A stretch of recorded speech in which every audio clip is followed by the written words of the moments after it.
Welcome to cell news.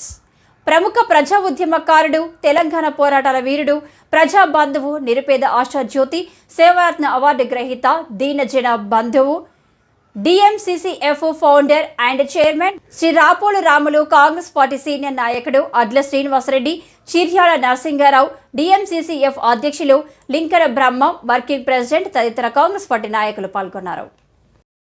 ఆ లౌకికవాదం అనే పదంలో అదే కాబట్టి దాన్నే తొలగించేసి ఈ దేశాన్ని ఒక చైనా లాగా, ఒక నియంతలాగా చేయాలని మోదీ గారు చూస్తారు.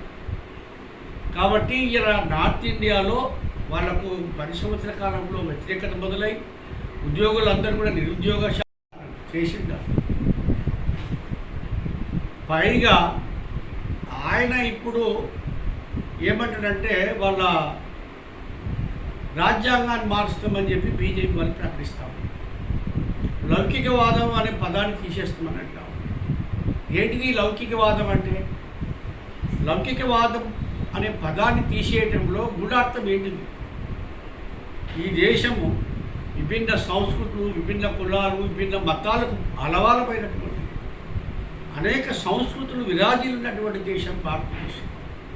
అట్లాంటి దేశంలో క్రిస్టియన్లు ఉన్నారు, ముస్లింలు ఉన్నారు, సిక్కులు ఉన్నారు, బౌద్ధులు ఉన్నారు, అనేక సంచార జాతులు ఈ దేశంలో ఉన్నాయి. రేపు పొద్దుగా లౌకికవాదము అనే పదము ఏం చెప్తుంది భారత రాజ్యాంగం అంటే, ప్రతి వ్యక్తి భారతదేశంలో ఉంటున్నటువంటి ప్రతి వ్యక్తికి సమాన అవకాశాలు ఉంటాయి, స్వేచ్ఛగా ఉండొచ్చున్నాడు, నచ్చిన పార్టీకి ఓటు వేయచ్చు అన్నాడు, నచ్చిన ప్రాంతంలో జీవించే హక్కు ఉందన్నాడు, అదేవిధంగా నచ్చిన మతాన్ని స్వీకరించవచ్చు అన్నాడు. ఇట్లా అనేకమైనటువంటి నచ్చిన వాడిని. కాబట్టి అట్లాంటి వాళ్ళ మాటకు మేము విలువనీయం. వాళ్ళు ఏనాడో తేలిపోయింది వాళ్ళ సంగతి. ఖచ్చితంగా వాళ్ళు ఒక్క 14 సీట్లు కాదు, వాళ్ళకి ఒక్క సీటు కూడా రాని పరిస్థితి, సున్నా డిజిటే ఉంటుంది. ఎక్కడ గెలుస్తారో చెప్పమనండి. ఎక్కడ గెలుస్తారు? ఏ నియోజకవర్గం గెలుస్తారా? ఆదిలాబాద్ గెలుస్తారా? మెదక్ గెలుస్తారా? లేకపోతే ఖమ్మం గెలుస్తారా? నల్గొండ గెలుస్తారా? భువనగిరి గెలుస్తారా? మల్కాజ్గిరి గెలుస్తారా? ఎక్కడ ఉంది వాళ్ళకి అవకాశం? మహబూబ్నగర్ గెలుస్తారా? లేకపోతే నాగర్ కర్నూలు గెలుస్తారా? చివరిలో గెలుస్తారా? ఎక్కడ గెలుస్తారు వాళ్ళు? ఎక్కడ లేని ప్రజలు అందరూ చీత్కారం గురి అయిన వాళ్ళు, కర్రు కాల్చి వాత పెట్టినారు. ఇంకా వాళ్ళ మాటలు విలువ చేయాల్సిన అవసరం లేదు. రెండోది బీజేపీ గురించి చెప్తున్నారు. బీజేపీ